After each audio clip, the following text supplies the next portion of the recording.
You get the invitation, birthday party, wedding, girls' night, dinner with friends, and immediately your stomach tightens. Not because you hate these people, not because you're rude or antisocial or broken, but because something inside you just doesn't want to go. You start calculating the energy it'll take, the small talk you'll have to perform, the mask you'll have to wear, the hours you'll spend pretending to be someone you're not. And suddenly, you're exhausted before you even leave the house. So you make an excuse, you cancel, you stay home, and everyone thinks you're weird. They ask, why don't you like people? Why are you so antisocial? What's wrong with you? But here's the truth, they don't understand. Nothing is wrong with you. You're just someone who experiences social interaction differently, and in a world that worships extroversion, that makes you feel like an outsider. This is the psychology of people who don't like to socialize. And if you're watching this, you already know what I'm talking about. Not theoretically, but viscerally, you know the guilt, the pressure, the constant feeling that you should want to be around people more than you do.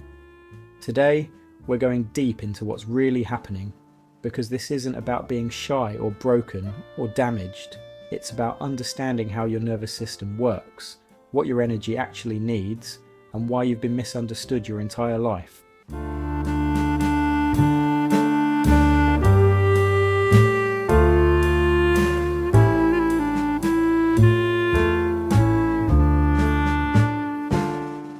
Let's start with what this actually is, because society loves to throw labels around: introvert, antisocial, loner, hermit. But those words don't capture the full picture. Some people who don't like to socialize are introverts. Yes, they recharge alone and drain in crowds. But some are highly sensitive people whose nervous systems get overstimulated easily. Some are neurodivergent and find social rules exhausting to decode. Some have social anxiety rooted in past rejection. Some are just selective about their energy and refuse to waste it on surface level connection. And here's what's important. None of these are disorders, they're just different operating systems. But we live in a world designed for extroverts. A world that says the more friends you have, the more successful you are. The more social you are, the healthier you are. The more you say yes, the better person you are. And if you don't fit that mold, you're made to feel like something's wrong with you. You're told to get out of your comfort zone, to put yourself out there, to stop being so isolated. But what if your comfort zone isn't a cage? What if it's actually where you thrive? What if solitude isn't loneliness? What if it's peace? Here's what people don't understand about not liking to socialize. It's not that you hate people, it's that people are exhausting. Not because they're bad, but because social interaction requires something from you. It requires performance, code switching, emotional labor, reading the room, managing your face, monitoring your tone, being on. And for some people that's energizing. They feed off it. They come alive in groups. But for you, it's draining. Every conversation is a calculation. Every gathering is a negotiation between who you are and who you're supposed to be. You're not just sitting there enjoying yourself. You're hyper aware of everything. Am I talking too much? Not enough. Do I seem interested? Am I being weird? Should I laugh now? How long do I have to stay before I can leave without seeming rude? It's exhausting. And then you go home, and you feel like you need 3 days to recover, not because you're fragile, but because that's how your nervous system works. You're not broken, you're just wired differently. Let's talk about what this looks like in real life. You avoid phone calls, not because you don't care about people, but because phone calls feel invasive. They demand immediate energy you don't always have. You prefer texting. It gives you time to think, to respond when you're ready, to control the pace of connection. You turn down invitations, not because you don't like the people, but because you know yourself. You know that saying yes means sacrificing your peace. And lately, your peace has been more valuable than their approval. You feel guilty about it. Every time you cancel, you hear the voice in your head. You're being selfish. you're a bad friend, you're missing out on life. But are you? Or are you just protecting the life you actually want to live? Here's where it gets complicated, because society tells you that if you're not constantly socializing, you're lonely. But loneliness and solitude are not the same thing. Loneliness is wanting connection and not having it. It's the ache of being unseen, the pain of feeling isolated even in a crowd. Solitude is choosing to be alone. It's the peace of your own company, the relief of not having to perform. And here's the thing, you can be lonely in a room full of people, and you can feel completely fulfilled alone. The problem is, most people don't understand that. They see you alone and assume you're suffering. They see you decline invitations and assume you're depressed. They see you choosing solitude and assume something's wrong. But what if nothing's wrong? What if you're just someone who knows that deep connection is rare and surface level socializing feels like a waste of time? What if you're just someone who'd rather have 2 real friends than 20 shallow ones? What if you're just someone who finds meaning in quiet, not chaos? Now let's talk about where this comes from, because for some people not liking to socialize is just temperament. It's how they've always been. Even as kids they preferred their own company, they played alone, they read books, they lived in their heads, and that's okay.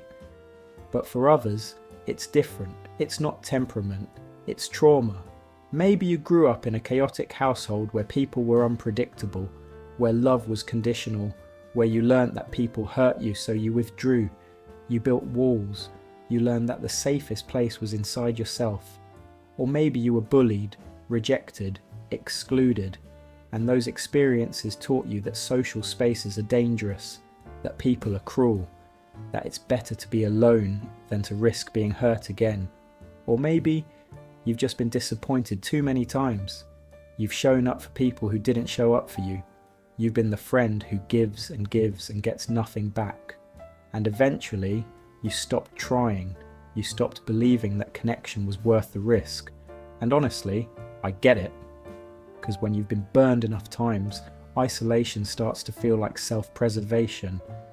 But here's the thing, if your avoidance of socializing is rooted in fear, in pain, in past wounds, then it's not actually a choice. It's a survival pattern, and survival patterns keep you safe, but they also keep you small. Let me be clear about something. There's a difference between healthy solitude and hiding. Healthy solitude is when you choose to be alone, because it nourishes you, because you genuinely enjoy your own company, because you'd rather spend your evening reading, creating, thinking, than making small talk at a party. That's not a problem, that's self-awareness. But hiding is different. Hiding is when you avoid people because you're scared, because you don't think you're good enough, because you're convinced that if people really knew you, they'd reject you. Hiding is when you want connection, but you're too afraid to reach for it, so you stay home, you isolate, you convince yourself you're fine, when deep down, you're lonely. And if that's you, I need you to hear this. You're not too much. You're not too weird, you're not unlovable, you're just scared. And that's okay. Fear is human, but you can't let it run your life. So what does healing look like? It starts with getting honest about what you actually need. Do you genuinely prefer solitude, or are you just avoiding vulnerability? Do you not like socializing, or do you just hate surface level connection? Do you enjoy being alone, or are you just scared of being seen? These are hard questions and the answers matter, because if you're avoiding people out of fear, then you need to work on that, not by forcing yourself into social situations that drain you, but by gently challenging the belief that you're not worthy of connection. You start small, you reach out to one person, you have one real conversation, you let someone see you, just a little bit, and you realise that vulnerability didn't kill you, that being seen didn't destroy you, that maybe, just maybe, connection is possible, on your terms. But if you're avoiding people because you genuinely prefer your own company, then own it. Stop apologising for it. Stop feeling guilty for it. Stop letting people make you feel broken for it. Because you're not broken, you're just someone who finds peace in solitude, who values depth over breadth, who'd rather have a meaningful evening alone than a meaningless evening with people who don't really know you. And that's valid. You don't owe anyone your energy.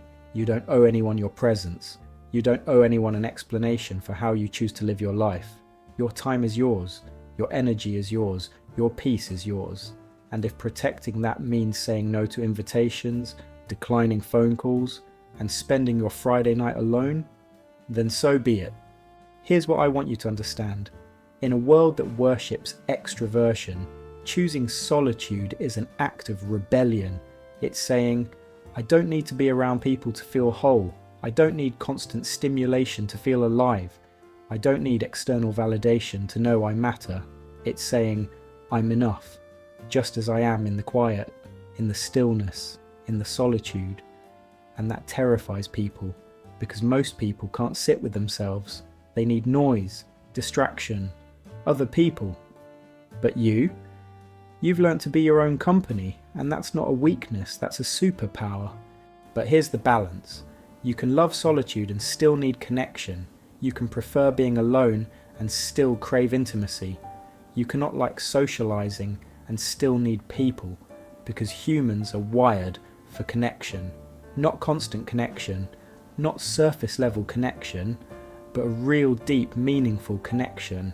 And if you've been avoiding that because you're scared, or because past wounds taught you that people aren't safe, then you're robbing yourself of something beautiful. You don't have to become an extrovert. You don't have to love parties or crowds or small talk, but you do need a few people who see you, who know you, who you can be real with, because isolation, true isolation, isn't freedom, it's a cage, and you deserve more than that. So here's my challenge to you. Get honest about what you actually need.